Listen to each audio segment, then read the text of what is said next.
site that I started, what is it now? Over a decade ago. And it's evolved a lot since then.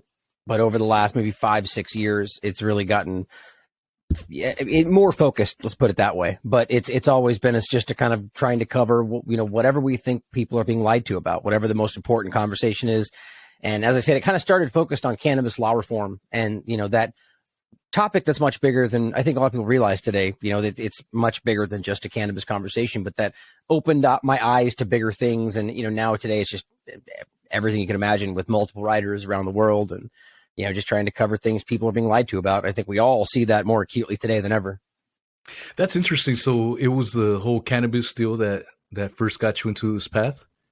Yeah, I originally the beginnings of this was the way it started was sort of just a random choice because of somebody else was doing something similar, that I was traveling with, and I just decided to start this. And I never expected it to be this, and focused a lot at that time on what I was understanding was a gigantic lie. The whole history around how cannabis itself was illegalized, and what it was really useful for, and just so many points to go into. But just moments before it was illegalized, it was hemp was being used for sales and rope and medicine and all this stuff, and then they, under a guise that it was the evil marijuana coming from the Mexicans down south, they used that to hype create this error that it was a dangerous bad thing, and it never really left us, and hemp to this day is very important, and so is cannabis for that matter. But no, that's awesome. I had no idea that's what got you in it, because I had a larger channel on YouTube, and unfortunately I got axed like many of us. Right. like it happens to many of us.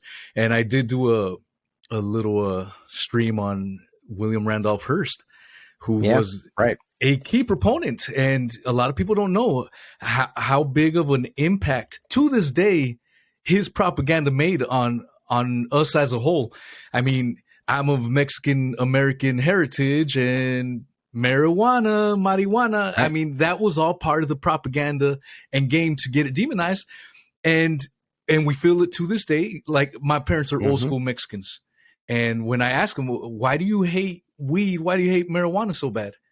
The thing that I get from them is, it's like basically like the devil's lettuce type of deal. But they don't really understand why. And I try to break it down to them. Look, this is the propaganda that had been pushed. And it's a generational thing that just happens over and over and over again. And you see this through a wide array of different areas throughout history. Whether it's religious or governmental. If I can comment on the Hearst part before we get past it, because I think I'm glad you said that. I didn't know how deep we wanted to go on the whole cannabis topic, but you bring up William Randolph Hearst. It's a really, really important character in all of this, and there's a lot of them, and it's a lot broader than even just this topic. But this is one of the most key parts of why this happened, at least in the discussion of, again, the derogatory term marijuana coming from, that's where that term was really inserted in this conversation and became prevalent. And, he was in a lot of things, a newspaper magnate, had a lot of Tinder investments and so on.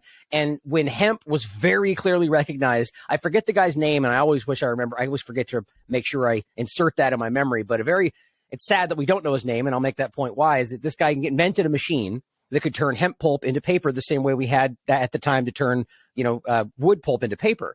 And I mean, if this was not propagandized the way it was, because of what I'll get to next, the Hearst part of it, that person's name would be as famous as any number of other things that we have in our history. But because it was, going to change what they didn't want to change, he got relegated to the sidelines of history, right? And the point is that was something that William Randolph Hearst recognized as a gigantic threat to his industry, because he had the Tinder, which he could use to turn into newspapers. And suddenly, when people could start doing this other thing and it ruined all of his interest, well, then here's what we'll do. And they conflated the idea of hemp with marijuana, cannabis, and, and the rest is history. There's a lot more to that, obviously, but it's interesting you bring that up, because it's such a rare, people don't really know all this stuff. And it's the same thing we're seeing today, the same government game.